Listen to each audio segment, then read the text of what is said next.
Hey,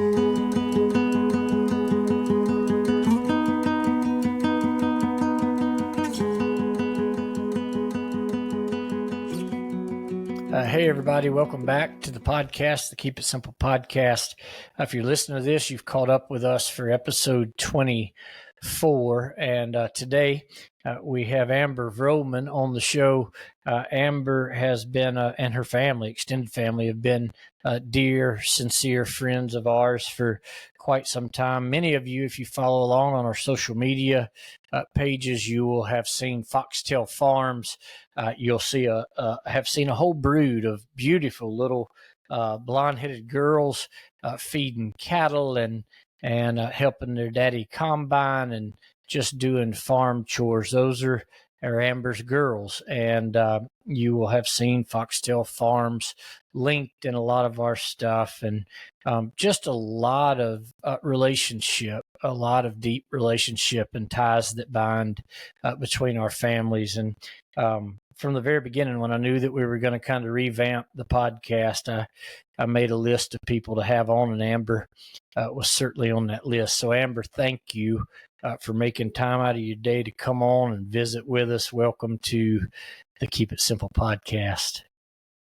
Thanks, Ben. I'm feeling kind of honored to be here. And honestly, when you asked me, my initial reaction was like, I'm not qualified to be on the podcast. Like, what makes me a candidate for this opportunity? Because I feel like a lot of the incredible humans that you chat with here fill a more formal ministry role in various places. And so it made me reflect a lot before our conversation about why would Ben want to talk to me on the podcast? But here I am, and I'm glad to be here. So Yes. Yeah. And there's so much that you do that is ministry, right? So, I mean, obviously there's vocational ministries, and some of the people who are on or have been or are in vocational ministry, but to minister is to serve.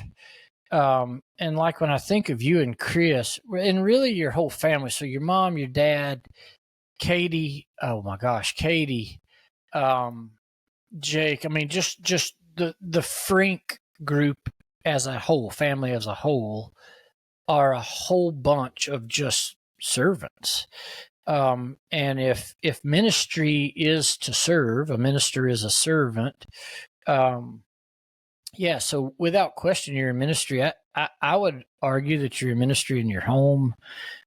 You're in ministry certainly in your daughter's lives, but then even in your workplace, to have a solid, mature Christian in a very influential role as a leader, that's ministry to me. So I would argue that you're more qualified than you think. Certainly none of us, I'm not qualified to host a podcast. So to that point, but so I have heard, my first real recollection of starting to kind of get to know you and your family, your extended family. You all took your family trip to Jekyll Island, Georgia, some years ago, and that's about 2.5 hours from where we lived at the time. And so we came down, and I think it was the travel day, if I remember right. It was the day y'all got there. I think it may have been the next day, but I think it was the day y'all got there. But what I remember about it is I remember ordering pizza in, sitting around by the pool, kids playing, adults relaxing, and it just worked out that I was sitting beside you. And that was the first real conversation that I remember having with you of any significance or depth. And it made an impression on me. I mean, here we are all these years later, and I'm still talking about it. But I remember thinking, like, wow, the sincerity, specifically spiritually, like it's kind of one of those takes one to know one things, but a person who genuinely loves Jesus, but's normal and isn't some like weirdo, but I would be fascinated to hear like your journey, your story. How did spiritually, how did you get to where you are? I think that's probably a good place to start. Yeah, sure. Before I start on my story, I got to reflect on that time we first met too, because this picture, if you have an iPhone, I don't know, I take a lot of pictures. I can't tell you how many is on my phone because it'd be embarrassing. But, it like pops up memories and have this little icon and like shows you pictures from random years past. And one popped Yes. up from that trip, I don't know, within the last week after we decided we were going to chat. And it was the one where I think that was the next day, maybe, where you came over because you and Stacy and the boys were staying in your camper at a campground not far from where we had rented a house. Because when we go on vacation, we all stay in the house together. Mom, Dad, Jake, his Yes. kids, one big happy family, um, and you would Yes. come over for dinner, and we were sitting around the fire pit out back. I think Jake was Yep. drinking, fancy craft beer, and you were sipping on a cup of coffee, I think. And that picture, it was a nice memory to reflect on because it was like, this is Simplify right here. The very first time we met, here we are on vacation around a fire pit. And how many of us, we go on trips and we plan this agenda and we're going to this and we're taking our family here. We're planning all these activities when really the whole idea is let's kick back and relax and spend time together, quality time where we're engaging with each other. And that picture was like exactly that, like you just said. We're sitting around the fire. The kids were like blowing bubbles with Aunt Kelly in the yard, and that's what it was from the get-go. So you made an impression on me from the beginning in that way too. Like Ben's, he's a pastor, but he's like a normal guy, that you could really Yeah. so. And I mean that in the most complimentary way, normal guy. Because I feel the same. Yeah. Normal gal. So I guess if I was gonna reflect on my story, spiritually, I would describe myself like always a believer. So I never had a time where I didn't believe, but I didn't grow up like deep in the church like a lot of folks that you connect with, where my parents are Christians and believe, but it was sort of like off and on going to church. It was never, like a real deeply rooted rhythm for us. And they belonged there at Locust Grove, but through like high school time, we didn't really attend. Normally I wasn't engaged in a youth group or anything like that. And then in my college years, I would attend some activities with friends in the college scene, but nothing that was really like life-changing, or I wouldn't say I was like walking the walk, And then when I graduated college, the last year of the nursing program, I went to, my undergrad was at Warrensburg. It was CMSU at the time. Now it's University of Central Missouri. And you do your last year in Kansas City. So you have to live in the city to do all your clinical training at the hospitals there. So like as soon as I could after college, I'm like, I got to get out of this city. I'm not too much concrete, too many people in one space. That's not my style. And so I moved to the farm with Narna, my grandmother. And so she had been widowed since probably a decade at that point. So she was like delighted. I kind of approached it sort of like, would you mind if I just moved in for a little while? I was going to work in Columbia, Missouri, and the farm is a good, 40-minute drive, which really doesn't make logistical sense to move not where you're going to be working. But I didn't really want to live in Columbia either. A lot of folks would say that's not a city, but it feels like a city to me. So I moved to the farm with Narna, and that was like the best 5 years of just living. I mean, I couldn't ask for a better roommate. She's one of the people I would call like a Proverbs 31 woman in my life. Just you knew for some time. Just and in like the quietest, like it's not like she did anything profound to nurture my faith, because she was a very quiet sort of Christian. But I started attending the little country church here with her, Mount Pleasant Christian Church, which amounted to like maybe 15 people every Sunday on a good day, real tiny. Most of the congregation was 70, 75, pushing 80 or over. And we struggled with having a consistent minister, and there'd be fill-ins frequently. And then we got this young Travis Fritz, energetic. His wife was energetic. They brought their young family, and the church kind of, I say exploded. Maybe we got up to like 25 people, which is a big deal then. Yes. And so I was really, feeling like a stirring during that time, and with Travis and his wife's influence. And then I can recall, I've never had like a moment like some Christians would describe, like the moment that God found me, but it was a Sunday, and yes. We always had this like open invitation at the end of every service was how Travis always concluded, and there'd be a special hymn, and then anyone who wanted to profess Christ as your Savior could come forward, and that sort of thing. And so I, at the time, had been taking a set of young twins with me to church. The guy I was dating at the time, it was his niece and nephew, and it started out as sort of doing their mom a favor, like give her a break on Sunday mornings. I'd take the kids just, get them out of their house for a while. But then all the elderly in the congregation just, light up when the little one enters the room and hearing them in the pew and that sort of thing. And so I remember that Sunday that I came forward, it was just like this aura over my body. Like I kind of goosebumps talking about it, where one of them was like asleep on my lap. They were like 3 or 3.5 at the time.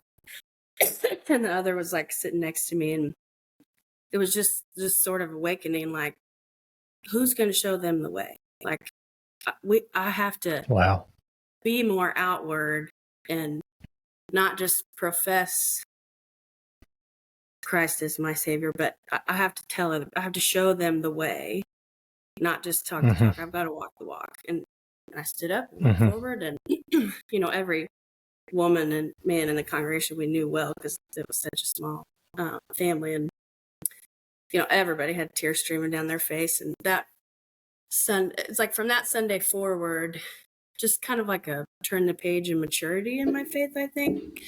I'd always kind of felt like an informal spiritual leader within my family.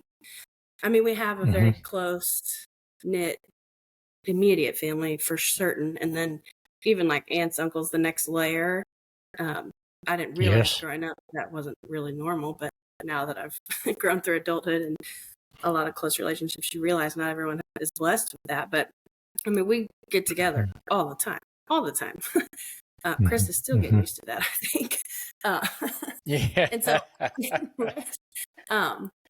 but I think I've always sort of informally felt that way. Like my ministry is through presence in my family and being, for lack of a better word, like the brave one sometimes of, you gather around in a circle. Okay, who's going to pray? And then, well, I will, I'm not afraid, sort of thing. And so it's like from that Sunday forward, I felt more freedom in that, or more confidence, I guess would be the right word of, I don't know all the answers. I'm not well versed in scripture. I can't rattle off the Bible stories like Chris can. He attended a Christian church all the way through high school. I mean, he knows, it feels like he knows every verse. Every time the kids bring up a story, he's like, oh yeah, and then this and this and this happened. I'm like, how do you remember all that? That's not me, but I can show up and have a presence and like, let me tell you about my Jesus, even if I don't know everything you need to know. I can plant the seed and I know how to nurture it, even if it's not all the steps. You know what I mean? So I think that I do. Yes. Yeah. Yeah. That kind of gets to the story of where I feel like my faith really took fire. Like the flame got bigger. And then I lived a glorious 5 years with Narna there at the farmhouse. And then I met Chris, who was living just a couple miles down the road on the farm he bought when he was 20. And so he'd been like driving by where I was living every day, not knowing, we didn't know each other. And a mutual horse riding friend set us up on a blind date. And then it was one of those like fast love stories. 6 months later, we're engaged kind of thing. And Narna would always give him a hard time, like, you stole my best roommate ever. Here came Chris, and then there went Avery. She always got a kick out of giving him a hard time over that. But that's That's really how it went, because he was living really close to our farm on his farm. And yeah. And then, I don't know if you want me to keep going with my story of the farm and the family, or if you have reflections so far. Yeah. No, I just keep on trucking. I've got a couple notes that we'll circle back to. I don't want to interrupt you. Yeah. So we dated and were fairly quickly engaged and got married there on the family farm. And then he'd been farming. He was working full time at John Deere as service manager, where he did for 20 or 21 years. But he'd been like farming on the side, like most farmers end up doing, working to support the farm, you know. But yes, I think it was a couple years after we were married, then he was able to really give up the full-time work in Columbia and commute like we were both doing, and really pursue the farm as his full-time livelihood. And so that was a kind of a pivotal time, because there's a lot of challenges in farming, not just financial. yes. You know, I joke with him about that. Like, you married your sugar mama, and now you get to pursue your dream, you know, because we had enough income to make it work where he could step away and really grow the farm. And so it was just a time of, you know, combining a vision and a dream for what we wanted to accomplish. Gosh, when I think back on the beginning, I mean, everything's grown since then. He was just farming a few hundred acres at the time and had a herd of, I don't know, 20 or 30 cows here at home. And now we have 125 cattle, and he farms 2,000 acres. You know, we're full on and everything. But that's been a growth journey, slowly over time. And then we've added, like we said, 4 little blonde angels along the way. So that's been a busy time. I got to see them just the other day ago. Jake and I, last weekend, we went and put the boat in and fished at DC Rogers, and the wind was blowing such that, I mean, it just blew us all over. So, you know, we decided to pull the boat out and go to the farm. And so KK was there, and 3 of your girls were there. And so I got my fix. I was able to see, Annie is the one that, you know, I was sitting there that's the most comfortable swing by your folks' fire pit, but that's where I was sitting, and that thing just kind of cradles you, you know. And I was sitting there, and the girls were on the trampoline, and Annie kept saying, "Ben, watch me." Yeah. And so I'd turn around and kind of look, and then I'd turn back around, and in a few moments she'd say, "Ben, watch me." Well, it was a couple of those, and I was like, Dodo, just get up and walk over there. Just get up and just go and watch. And so I did. And, they were showing me their back bends and somersaults and all of their things. And, but what I'm getting at is, so Annie, she came around and she got on the swings. I was sitting on, you know, there's those 3 swings. I was sitting on one of them, and she came over and got on the swing beside me. She said, "Will you push me?" And I said, "Yeah, I'll push you." And she said, "But I want to go high." And I said, "Okay." So, you know, I grabbed the thing and pulled her back and let her go. And so she swung for a few minutes, and she said, "Will you swing with me?" You know, and I said, "Sure." So I get in the thing, and what I'm getting at is, so we're sitting there swinging, and it was so cool. We're sitting there swinging, just laughing, and she looks over at me. She said, "Are you the same Ben?" And I said, it took me a moment, and I said, "Yes." Yeah. And I said, the same Ben from Sunday at church? And she said, "Yes." She said, "You're the same Ben?" And I said, "Yes, I'm the same Ben." And she just thought that was the coolest thing. And then she said, so we swung for a few moments more, and then she looked at me and she said, "You look like Uncle Jake." And I said, "Yeah, we get that a lot." She said, "But you're not brothers." And I said, "Well, kinda." And she just kind of looked, and I thought, just that's enough. But that was a very sweet moment with your girls, but just a snippet of that kind of goodness that, you know, you get those glimpses every so often that are so much needed. And it's like right now in this season of my own life, just personal life, in my prayer time a lot, I've found myself asking God to restore like the innocence and joy of my youth, before adolescence and before before life. Like, I've been in this season for a couple months now where I can't kind of get past that heart cry. Like, each morning, nearly every morning, that somehow comes out. It's like, Lord, just restore that innocence and the joy of my youth. And so it was a glimpse swinging with Annie, Saturday, sunshine. It was such a warm, nice day. And Jake and I were on the way home. Cam was with us, but I was halfway down J before I realized that was an answer to this prayer that I've been praying for months, through the eyes and mouth of a child, and so just a sweet moment there. Oh yeah. And there's so many times that, I mean, as adults, we just overcomplicate everything. We don't mean to, it's well-intentioned. But every time we have that ability to just take it down to a childlike level, they get it right. Their priorities are always aligned.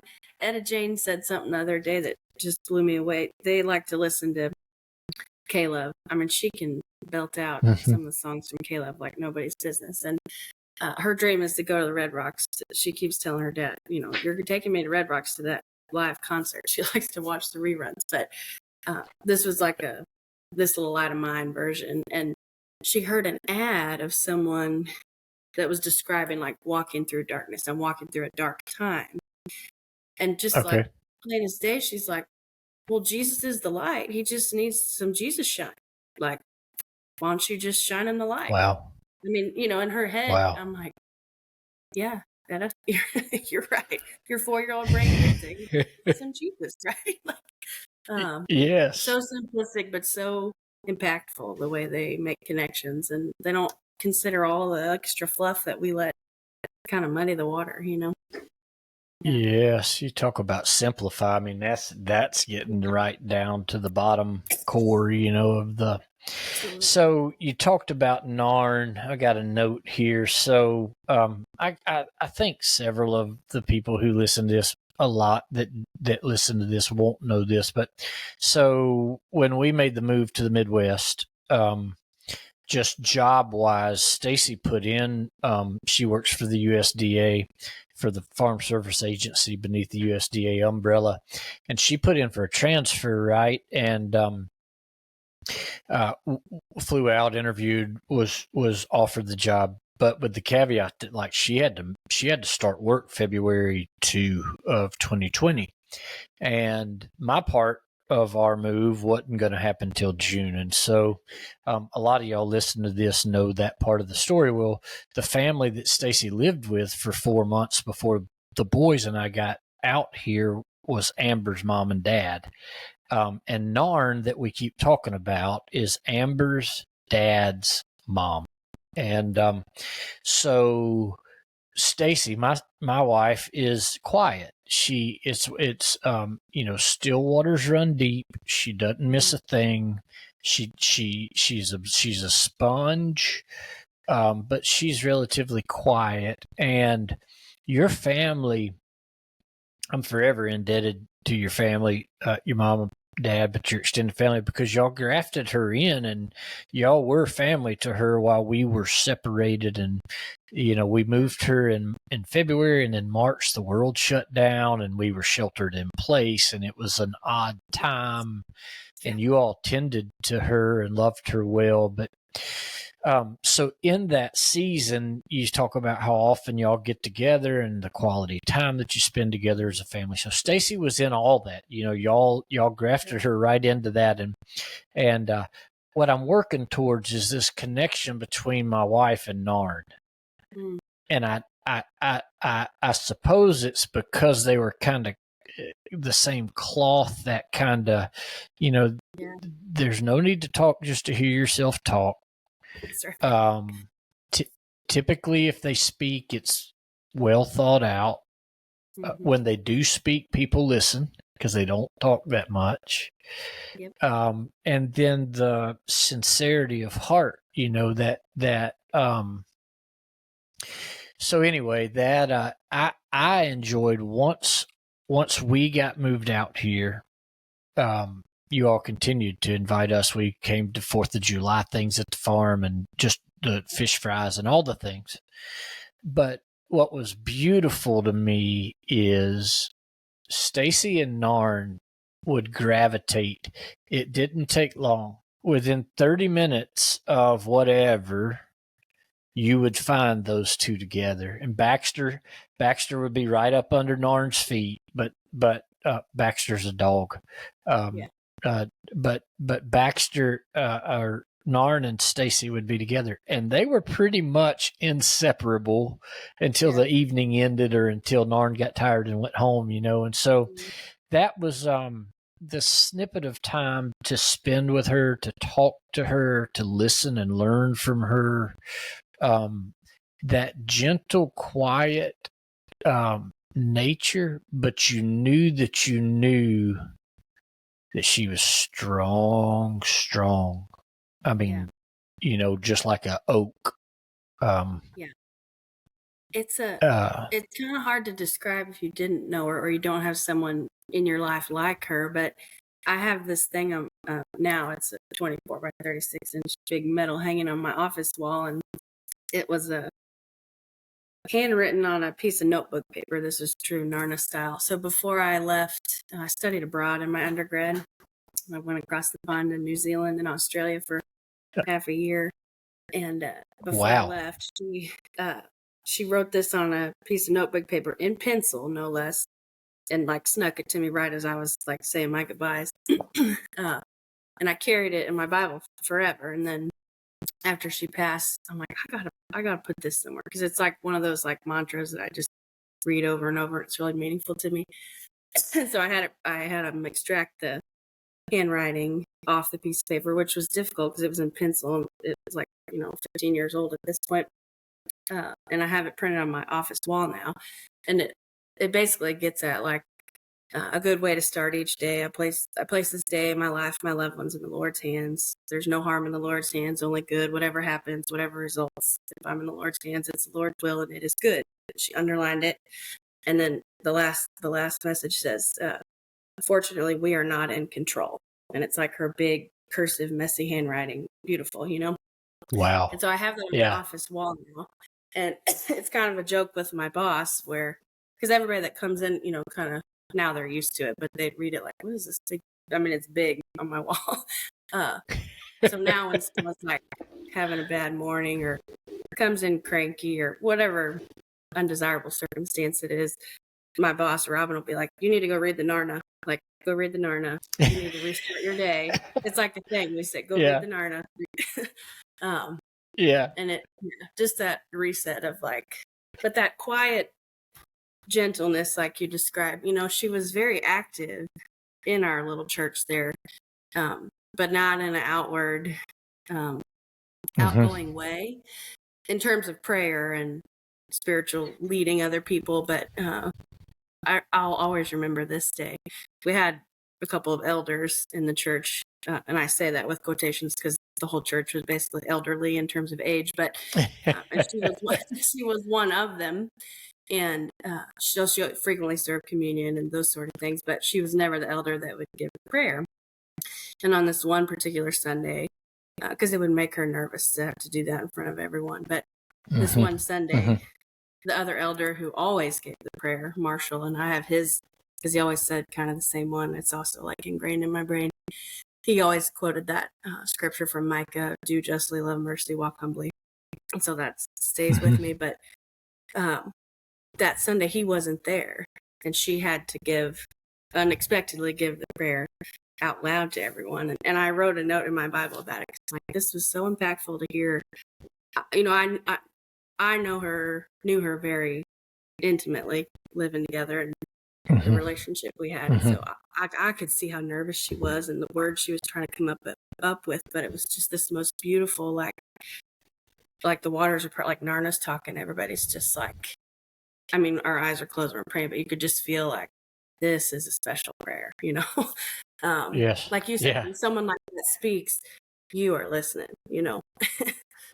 So I'm thankful for that influence in all kinds of ways, not just in my spiritual journey, but yeah. Yeah. What a woman. And so then another note that I've got here before we kind of pick back up on the story, and just yesterday, so I'm on a social media fast, right? And so Yeah. I'm trying to fill my time when I'm not working with like things that either stretch me mentally, like trying to learn something new, or encourage me spiritually to maybe. So I'm a big fan of a guy called Francis Chan, and you know that dude. He does not back away from the text. It's like the text or nothing. Yeah. And so he's one of the people that is relatively safe to like sit under his teaching and listen and try to grasp. But anyhow, so yesterday, I was watching last night. I was trying to decompress, and I was watching this video, and it was one of the rare times I've seen his wife on a platform with him, and her whole talk was centered around the scripture passage about setting our minds on the things above, like on the things of heaven, like fixing our minds on the things of heaven. And then I don't know if they were at like a marriage conference. I'm not sure the context, but basically the cliff notes of her deal was like, are there times where Francis always gets it right? Or are there times where he doesn't get it right? Yes. Are there times where I don't get it right? Yes. Are there times where things are really good? Yes. Are there times where things are really kind of hard? Yes. But in marriage, I'm working in a direction here. Stay with me. In marriage, if it's not about you, so hard. I don't know how that's going to land when people listen to this, but I just got to trust it is what it is. If we approach our marriage with our minds fixed on the things above, and if the Spirit of God can do a work in us to where it's not about us,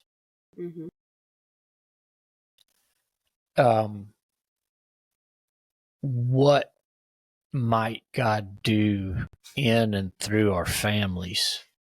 And just that simplicity of fix your mind on the things above, fix your mind on but she annoys me when she does this. Fix your minds on the things above, but we're not on the same page in this area. Fix your minds on the things above. I can only imagine starting from where the two of you did, growing in God's faithfulness and steadfastness, and just to where you are now in your farming operation. Yeah. As a spouse, being that helpmate, that one that, there's times where you give a hug and there's times where you put a foot, to the bottom. If you will, just share some of that part of your story, like the highs, the lows, the goods, the bads, just what has that been like from inception to now what we know as Foxtail Farms? Yeah, there's a lot to unpack there. Yeah. The first thing I would say is marriage is hard. It is, even those of us that are like rocking it most of the time, that's us, but it takes a lot of intention to continue to love each other well through all those ups and downs. And when you add agriculture in there, there's a lot of downs, there's a lot of ups, but in that in between of staying connected, even when you feel very disconnected. And sometimes it's difficult because you're kind of going against like societal norms and what other people might say is best or what you should be doing. But there's a lot of risk in agriculture. So one of the things I think that keeps us grounded together in it is we don't make big decisions alone. So I'm, 49% vice president of the farming corporation, whatever it is. We're 50-50, right? And even though I don't yet have the opportunity to be here full time in it with him, everything we do is together because he can't do it alone, right? I mean, I don't run the combine. There's functional things I don't assist with, but we make all the big decisions together. I think that's part of it. And, there are a lot of times you have to just grin and bear it. Like, sometimes it just sucks, right? Farming is never on the timing that we lay out. So you're considering, 67 factors of what is the perfect timing to put that seed in the ground. And you have to do it when the time is right? It's not like, oh, well, we have a family gathering or a birthday party and for this social outing we plan. Well, guess what? Daddy's not coming. And you have to be okay with that give and take. And he flips the narrative and contributes on the other side when he is here. He's an incredible father and very engaged, and he cooks and he does his own laundry. He pulls his weight in both realms, and I think that's something where we have a give and take that it takes intention. And sometimes, not just with spouses, but I think we do this with a lot of family members. It's easier to connect and give our energy to other people throughout your day, and then you get home, and I know, especially for me in my busy role in my employed world, and then 4 children, and by the time bedtime rolls around where you could like spend some quality time together, I'm like touched out, talked out, like I don't want to be around another human. I want to go sit out and listen to the beepers or, quiet, nobody. Yes.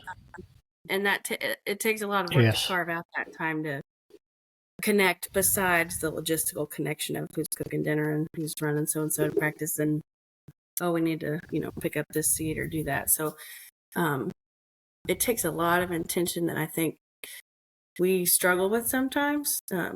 It definitely ebbs and flows in our success of managing it, but he keeps me spiritually grounded. He, in that way, I think is a very traditional leader of our family. Yes. Yeah. And the girls pick up on that. They, we're all about sharing gender roles, and there's no, the woman can only do this and the man only does this, but we very much both contribute in all ways. But he is the leader of our household in that way, and that it goes a long way to take us. There was a time where when the church here that we were attending, where I was baptized and we were married, it eventually fizzled out. So the young pastor left, and they had fill-ins for a while, and then those 15 core elderly folks started literally passing away, and so that church ended up closing. And we had a couple of rough years where we were looking for a new church home, and we tried some in the area that were great, and we would go consistently, but just never felt like home.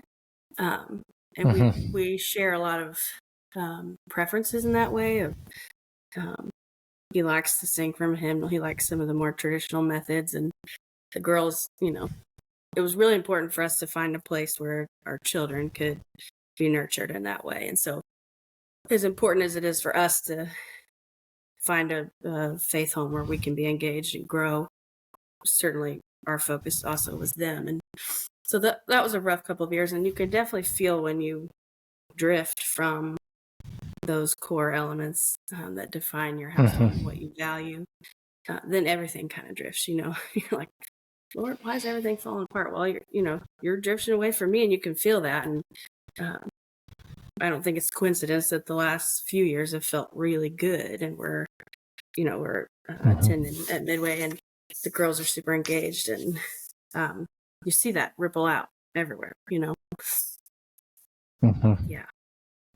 Yeah, that kind of that foundation, that to have, that's one thing, specifically doing youth and college ministry for so long. I used to just, to the point that the kids would roll their eyes and smirk. I used to just pound equally yoked. Because it's not if, it's when, and marriage and a family and the whole shebang it's not a sprint, it's a marathon, and the ooey gooey does go away, and then it becomes cyclical, and all the things that most everybody listening to this is fully aware of. But if you are equally yoked, and that foundation is Christ, if as you're going to wrap your hands around their neck, you think, you can both say, okay, we need to pause and fix your thoughts on what's above, align your thoughts with the things above. There's so many times journeying with families, in the good and the bad, and the highs and the lows. I don't know how people, and this is not a judgmental statement, it's just honest. I don't know how people who don't have a life centered and founded and rooted in faith, I really don't know how they make it. And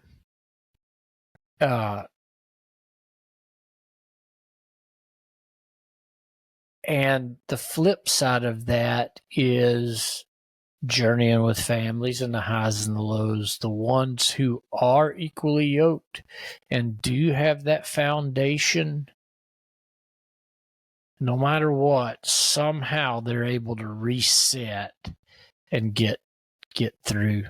And I think in the high, even in the high times, they're still cognizant of, thank you, Lord, thank you, Yeah. And it's, sometimes like that reset, sometimes it comes more clearly in like taking time away, where you literally step away from your children and the farm. And that's hard to do when you have all these animals and things that they eat every day. It doesn't matter if it's a holiday. But we do that once a year in February. We go away it's just a few nights. Our dream is to have like a week on the beach every year, just the two of us, but someday. We've been planning our 10-year trip for 3 years now, but we do go away. We normally just go down to Herman. Just mainly it's like far enough that we get away and we can't come back and work, but close enough if something hits the fan that we can get home if we need to, and it's funny, we just went this past February for 3 nights, and one of my coworkers is like, yeah, did you go to this winery? Because it's Herman. People assume you like wine and dine and go out on the town, and what's funny is we don't. We have this little cabin that's actually like 15 minutes from Herman, and it's just this little old log cabin that it's like a VRBO we rent, so we don't go dead. The whole 3 days we might eat out one time. Like, it's just not our thing. Yeah. Like, we go to rest and reconnect, and we bring our own filet and grill it, but they're like, you didn't go to any wineries? You didn't go to No, we just relax and spend time together. And that's hard to do too, because even just like the day before of this trip, we're like, should we cancel? Like, we got this and this and this to do. We just went cat, like all the things that you feel like you should stay home and be responsible for. But and we're blessed to have my parents who can handle the 4 girls while we do 3 nights away. We realize that's a privilege, but it does, sometimes you have to reset in little tiny ways, and it's one or the other that's maybe not given all the way, and then sometimes it's a literal like total reset, and that we use that as a nice opportunity to like set some goals, talk about our family goals, not just farming related, but for the upcoming year, like what do we want to focus on, what have we done really well in the last year, what do we need to work on as a couple, as a family. So it's a nice time. Anybody that doesn't try to accomplish that as a couple, I would encourage, because it's not selfish, it's so necessary. Otherwise, you feel out of rhythm pretty quick. Yeah. And the one thing that I'm hearing over and over and over is like communication's key. Like communicate. Even when you've met your word quota for the day, that when honest, open communication breaks down, authentic relationship goes with it. Yeah, it really does. And it can be subtle communication. Yeah, that's huge. Yeah.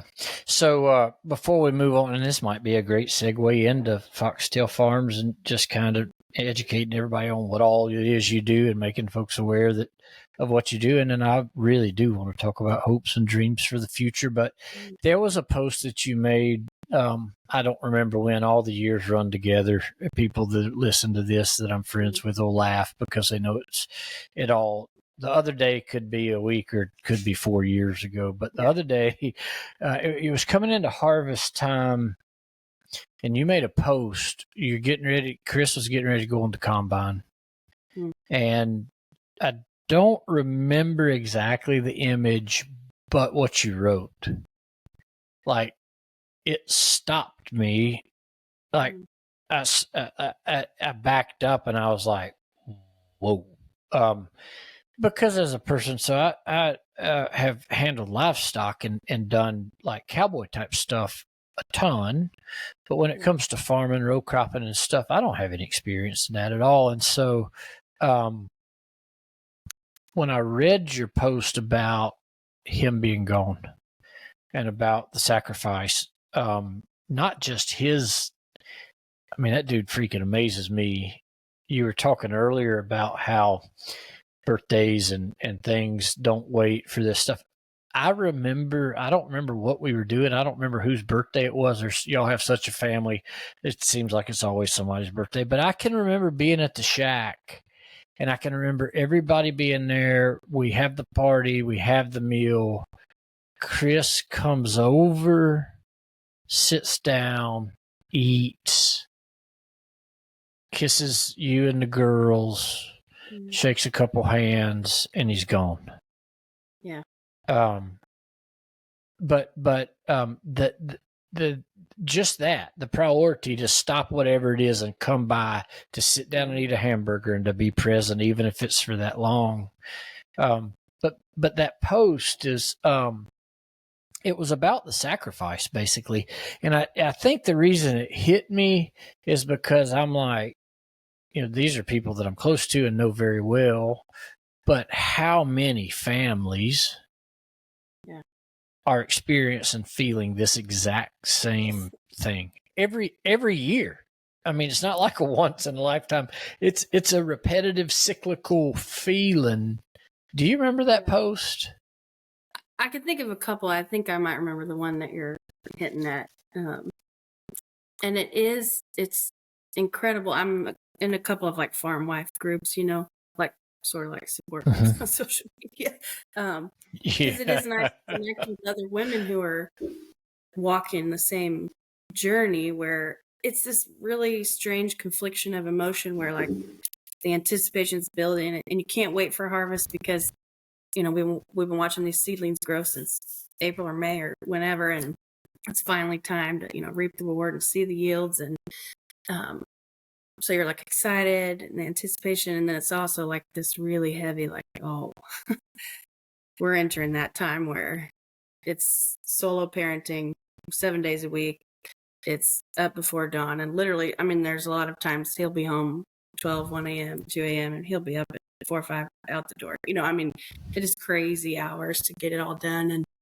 And if we could find more full-time farm help, we'd probably employ another person right now, but it's hard to come by.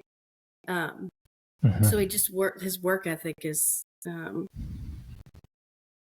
it's incredible in a great and a bad way, because sometimes it's like, dude, how do you survive on that little sleeper? But he is intentional to take breaks, and the girls have they acclimate to it fairly quickly, and then it takes like a week or two to get in the groove of like, okay, Dad's not going to be home for dinner and bedtime, but 2 or 3 nights of the week, we'll take dinner to the field and you'll eat with him and you'll ride with him for 30 minutes. And then you'll cry because we have to go home and do bedtime and whatnot. But Wow. you do get in a groove. It's just, it does take like the whole village to make it happen, even if you're not running the equipment and driving a semi to the co-op and that sort of thing. So it's, I think I was naive to some of that before I married into this life, and it grew, and we set these goals together because, I mean, our family's always been outdoorsy, and like my grandfather had cows, but not when I was in like high school and college. And so it really is like it's a way of life you really can't understand until you live it. That sacrifice and that, like, you're having the emotions in tandem, you know. It's a wild kind of thing. We're like on the eve of planting here pretty quick, and so we're like right in that season of feeling it again. But it's exciting, and there's so many parallels, I think, between agriculture and faith, just in general. You know, all the things you have to be so intentional about monitoring and doing on just the right timeline, and knowing when to give effort to what, and then watching, nurturing something as it grows. I mean, you know, a lot of people who aren't ingrained in agriculture don't realize you don't just plant it and then you're good to go till August. Like, there's all kinds of tending you do to this crop all along, you know. I mean, you're flying on pests, all the different things that you do, and you're checking your crop, and it's not just a plant and harvest, it's all in between. And so watching that, and so much just confidence in the unknown, you know, like you just know he's going to provide a way, even when it seems like every year there's some weather or weird tragedy that occurs, and you're like, really? Like, things were really looking good this year, and we got all planted up early, and now you have this weird frost in May or something, you know, and then you have a drought, or then you got a hailstorm. That was last year or 2 years ago. So it tests your faith, but it also strengthens it, you know. I don't know how anyone could, like you were just talking about the foundation, how people who don't have that, how they can even survive just the day-to-day challenges, let alone anything grand. So yeah, it's wild. And there's a dependence there, and it's not the same, but it is the same. This might be it might be a reach, it might not, but there's a dependence there. So I liken it to like some of my friends I've met on the streets who are experiencing homelessness, just in the fact that their prayer life is not 3 minutes in the morning to check a box. They're reading the text and feeding on the word is not you know, a 4-minute devotion. It's your word says this, and I need you to be this. Prayerfully, you know, when you're talking about weather patterns specifically, but then everything else involved, it's not the same, obviously, as some of our friends on the streets. But when I interact with and do life alongside people that are deeply entrenched in agriculture, they stay prayed up. Yeah, they stay prayed up. But it's literally like, God, you got to show up. Like, you got to show up. right. And it's like a survival mechanism on the daily. Yeah. Yes. And so some pastor friends of mine, who are awesome guys, they're normal. We talk about that sometimes as like, what a beautiful place to live. Like, as a person in vocational ministry, like, God, you got to show up. Like, you got to show up. We can be obedient and plant or that, but you got to show up. If you show up, we'll do whatever you say, but you got to show up, you know. I think anybody listening to this, no matter where you live, no matter what you do, no matter what your background or what your vocation, that inching towards reliance, like being fully reliant upon, and that there's a gentleman in our congregation that's I love him, older guy, really just starting to come alive in Jesus for the first time, and so sincere. And the other day he came to me, he said, "Can I ask you a question?" Every time he comes around, he's like, "Can I ask you a question?" I'm like, "Yes." And he said, the text is talking about praying without ceasing. And he's like, how do we, like, I can't just sit all day, every day in prayer. And I'm like, maybe think about more of just this open-ended dialogue, to where throughout your day, there's this open-ended narrative, this dialogue that's going on back and forth.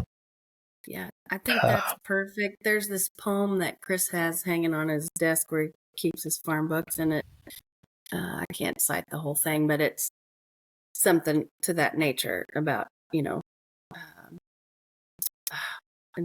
something about the farm, and where through seed and swelling pod I've learned to walk and talk with God.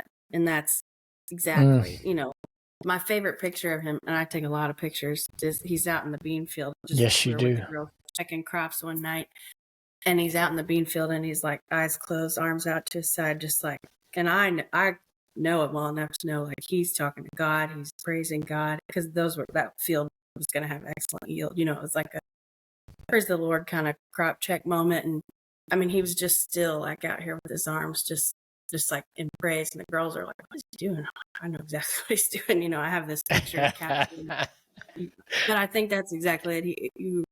You're talking to God all day. It's not just when you let your knees hit the floor. It's it's a dialogue, and it doesn't cease. And I love that explanation for sure. That gave me chills just then, man. That taking that time. It's so easy to ask, but if we're not careful, it's not natural then to go back and give thanks and praise. It's kind of like we may end up in need or in a lurch, or somebody that we love and care about may be, and then on the backside, it takes intentionality to realize, like, nobody pulled this off. God just showed up. Yeah, that's a huge.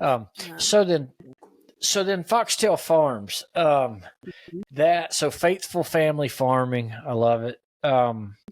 Talk us through, like, what is Foxtail Farms? How did you get, like, well, first of all, Foxtail. What's the story behind Foxtail? And the logo and all that. You do take a lot of pictures, but you are, like, when you retire from nursing or managing nurses, you could easily be one of those content creator people that ends up with this enormous impact, because A, you can write, B, you've got the eye and the ability to take and edit those photographs, and C, you're living it every day, like you're in it, living it. But so Foxtail Farms, talk us through that. Where does that come from? Where are you now? What are your hopes and prayers and dreams for the future with the farm? Yeah, so Foxtail Farms, the name, I think, was born in 2012 when we got married. And so the word foxtail, so this is funny, but that was like a nickname that Chris used to call me, because in one of our earliest dates, he took me fishing up here at the pond. One of the first times he brought me to his farm, and the field was like full of foxtail, which is actually kind of a weed, really. It's a pretty one. I like foxtail, but it kind of is. Someone asked me that, why would you name your farm after foxtail? I'm like, well, there's kind of a story, but so that's what he used to call me. And then we were trying to come up with a name, like, he has an uncle that's like Vroman Farms. We didn't want to just use our family name, and I don't know, he just started kind of calling it that. And then when we sat down, we're like, okay, we want to like grow this and make some goals. And then when we went and incorporated, we're like, we need a logo and like a mantra, like, we got to make this thing official if we're going to have a label and whatnot. And so I was talking with a guy, like a PR, some kind of, I don't know what his title was, trying to help me come up with something because I don't do graphic design and I love photography, but not the whole realm. And trying to describe us. And he's like, well, I think you just said your mantra. I don't have to make one for you. Like faith and family and farming, that's your top 3. And there you go. Well, yeah. Faithful family farming. So that's our tagline, right? So everything we do is yes. Your faith. I mean, we praise him for all of it, even when it doesn't go quite the way that we hope. And so faith first and then our family, and we're doing it all together farming. So it just kind of, it's just like a natural, we didn't really have to work for that, I guess. And then we made a logo and we've grown. So Chris Farms, like around 2,000 acres of row crop, corn, soybeans, wheat. Right now we just planted some oats, kind of sometimes you never know, but corn and soybeans primarily. And then we've grown our cattle herd. We have a cow-calf operation where now we have several herds all here nearby here to where we live. But we rent my family farm and another farm up the road because we like them to stay on pasture. You know, they're on fresh pasture all the time. So I don't think we're doing anything groundbreaking in terms of our strategies, but we just try to do all our own. So we bale our own hay. We know exactly what our cows are eating all the time. We grind our own feed, so we don't buy our feed from Co-op. We grind our own corn and grain into feed, which is unique. A lot of folks have to buy, and nothing against the store-bought kind, but we know exactly the protein that our animals are feeding. And so Chris really prides himself on the beef we do produce is high quality. It's grass-fed, grain-finished, and marbling. It is different than what you buy at the store. And so now we've arrived to a place where we've kind of gotten on a cycle of last year I pursued getting licensing in the state of Missouri so we can sell from farm to fork, like legally, directly. So we had always sold like half or whole or quarter beef through custom processing or whatnot, but now we can sell sort of retail. We don't have a shop or anything, but this past year we did advertise like some smaller quantity boxes for folks who want to like buy fresh but can't fit a whole half a beef in their freezer. You know, a lot of people have that kind of space. So that's been nice, and that's been a nice avenue where we've been able to help the girls see like ways to give back without necessarily monetary. Like, I mean, farm finances will show you we don't have $5,000 to just go hand to somebody, but we do have a cow and we can give half of that to the food pantry and, you know, help our neighbors through different agricultural based initiatives. And so that's a nice avenue. So in terms of like where we're headed, well, I hope my boss isn't listening, but my goal is to eventually farm full time with Chris, but not like next week, but long-term goal. So she knows that too. She wouldn't be surprised to hear that, but because it is really a farming, both of us initiative. He just does all of it right now, but and then the girls, you know, growing them up in these ways, it'll be their choice whether they stay and engage or want any part of it by the time they're adults. But our hope is that they have some of it ingrained in them where at least the lessons they've learned from here will serve them in some way wherever they end up. Right now, Etta Jane, the 4-year-old, when you ask her, what do you want to be when you grow up? She's going to be a farmer. When you say, well, what are you going to do? I'm going to plant corn and I'm going to have cows. I mean, that is her plan. Now, we'll see if that changes, but yes. Yeah. So there's a lot going on. It's a lot to juggle, but I wouldn't trade it, you know. There's a lot easier ways to live for sure. But I can't see myself anywhere else. Yeah. So if folks are listening, can they buy beef from you? And if so, what does that look like? If folks who listen to this, whether in real time when it drops Saturday or whoever may stumble on this whenever, can they buy beef from you? Can they order beef from you, or how does that work? Yeah. So last fall, I kind of dabbled with doing like beef boxes where it's like smaller quantities, different cuts, like predetermined. You get X of this and X of that. We sold out of those pretty quick, but we do have where you can buy by the cut. I don't right now have like fresh advertising out there because I also have to limit myself in the minutes of the day that are available. But yeah, people can certainly buy beef we still do the half, whole, and quarter as well, for folks that do want the bigger quantity. So yeah, if there's someone listening, you're like, I want to buy some of this farm fresh beef from right here in Central Missouri, by all means, hit us up on our social page. We're on break from social media like Ben is through the Lent season, but I'll definitely answer you when that's over. And that's Foxtail, like at Foxtail Farms on Facebook, Instagram, all the things. Foxtail Farms Inc. Yeah, we have an Instagram page and a Facebook page. Yep. Okay. Awesome. Amber, thank you. I know that you're working full time, you're parenting full time, you're farming full time, you are, and, volunteering and running the nursery at our local church. I don't know how in the world you do all that you do, but thank you for carving out time to come on. Thank you for sharing your story. I have zero doubt that this will encourage many who come upon it.